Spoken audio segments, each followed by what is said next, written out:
Museum of the City of Houston. Super excited to welcome you to our VIP reception today. A better way to start Black History Month. But what they don't say is that the pen requires an imagination.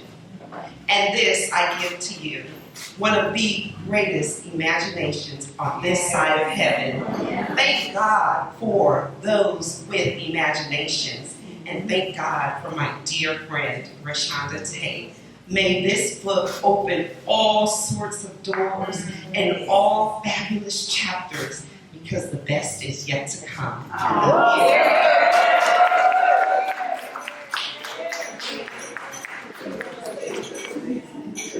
Let's give it up to the freedom. Putting it in my car. Wherever I choose to go, it won't take me far. Everybody doing tonight?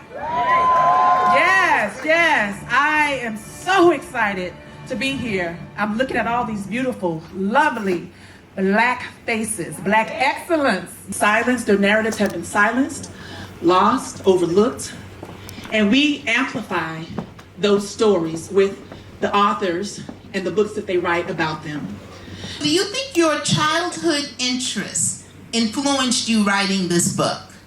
Absolutely, because I have that love of being an actor. I'm not an Academy Award winning actor yet. But you're an actor. You've actually starred in several things. Not starred. She hating on my 2 lines, but I had 2 lines.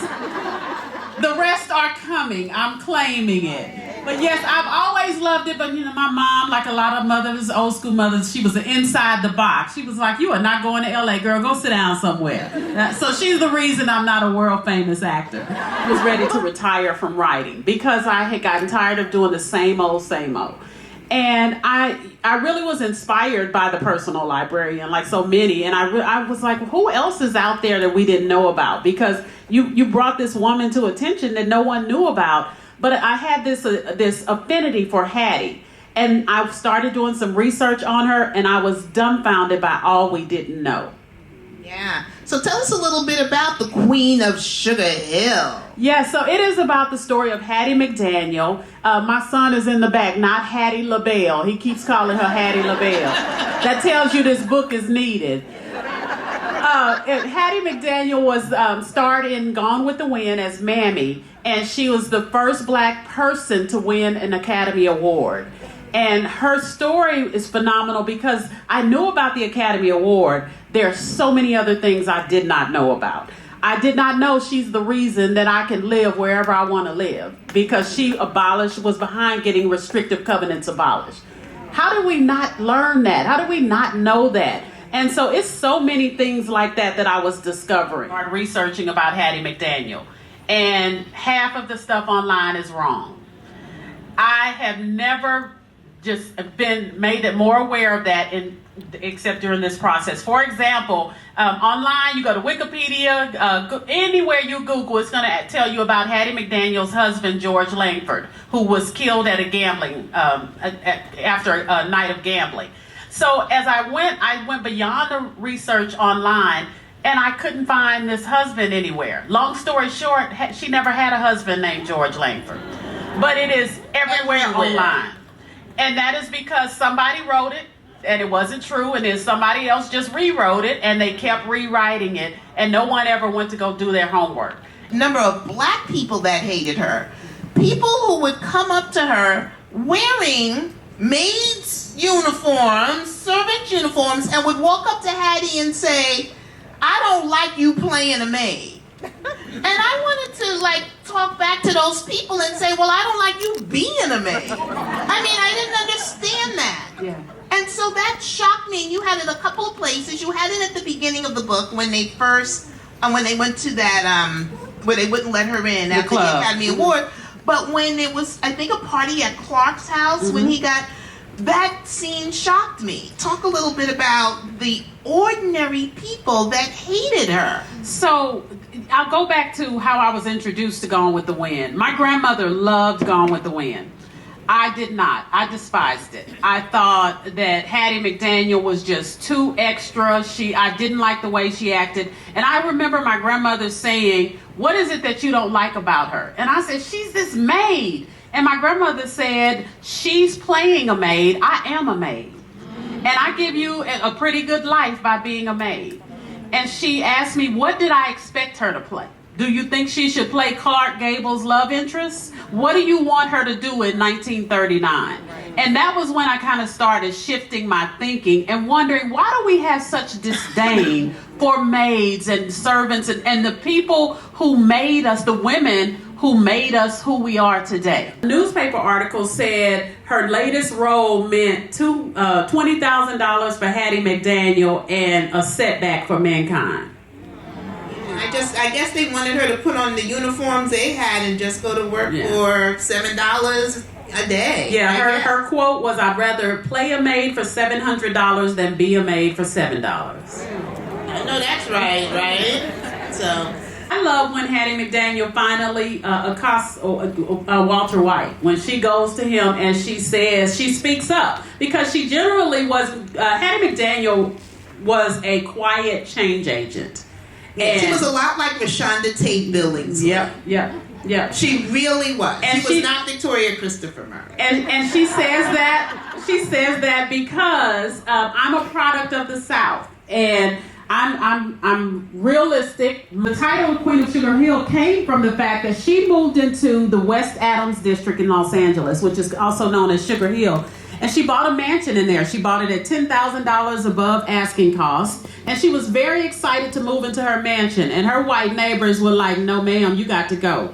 There was a law in California called restrictive covenants, which said, if you are not of European blood, nobody can sell a house to you. And so her neighbors sued to get her out of kick her out of her house. And she was like, nope, not today. We're taking this to court. And they did not expect her to win.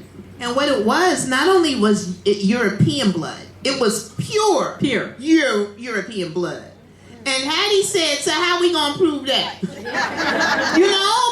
all y'all got a piece of me in here. So how are y'all gonna prove that? That was one of the best things I liked. She's like, oh, so we gonna prove this, right? So it had to be pure European. I don't even know what pure European blood is. And let me tell you, even though that section, I was fascinated in my research for that, because I went back to try and trace back how far you could go to the pure European blood. And it was actually in California, the Chinese and Indians were the major people. So I even had the characters, I wove that in there kind of, without giving it away. But it was fascinating to see there were literally no Europeans coming in. Yeah, people just be changing their name, their last name. Yeah. Seriously, they change their last name. They go from Drumpf to Trump. Yeah. Lesson you learned about Hattie McDaniel? That when you're down, get up. Because I really do. I think of all that she went through and where would that have left me. And so she really was resilient and got up. And that's a big message that I took away from her. Even down to Hattie McDaniel had no children, and she really, really wanted children. God, that scene. How many of you have read the book? Because I'm not going to give it away. Oh my God, wasn't that scene just heartbreaking? That's all I'll say. Wait till you get to that. So Rashonda Tate, what's next? So I am currently hard at work on my next book on Hazel Scott. And Hazel is, for those that don't know, she is one of the biggest jazz singers ever in history. We don't know that. She was bigger than Billie Holiday, bigger than Sarah Vaughan. She was Adam Clayton Powell's wife.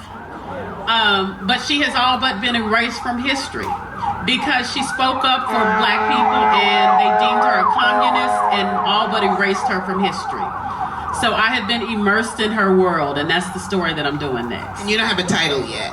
Harlem Blues and The Incomparable Mrs. Powell were two they were working with, but no, we hadn't landed on anything. I actually have had some people approach my agent already, and she wants to kind of wait it out because the book is doing better than they anticipated and thought. So yeah, I've heard from every friend screenwriter that I've seen, like, I need to adapt this for you.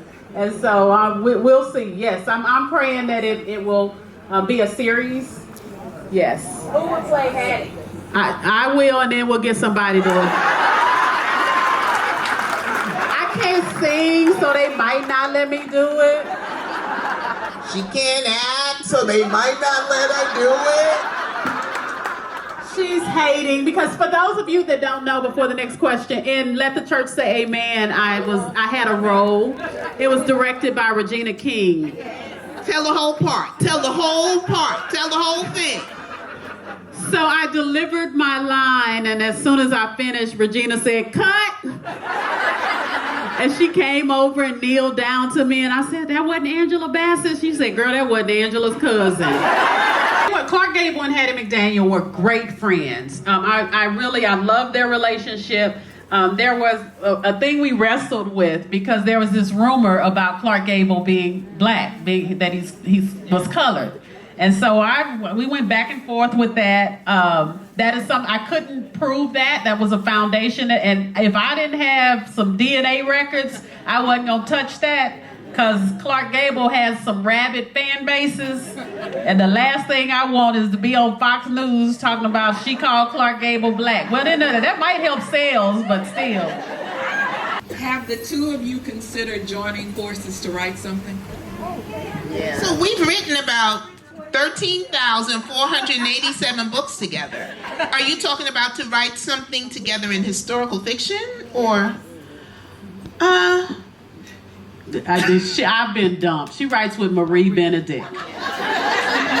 Don't let anybody silence your voice. So what happened is they make us feel like we should be happy to have a seat at the table.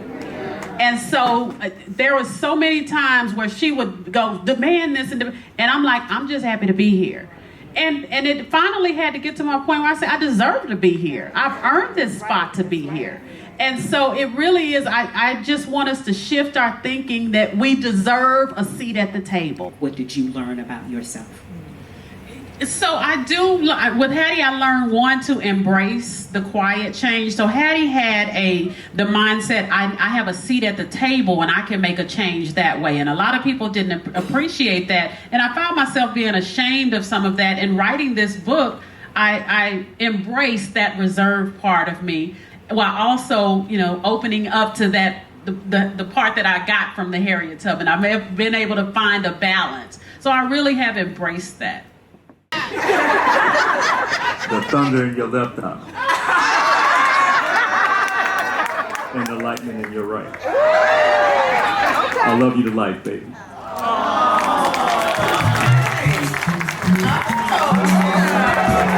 I forgot he was here and I'm talking about my hair.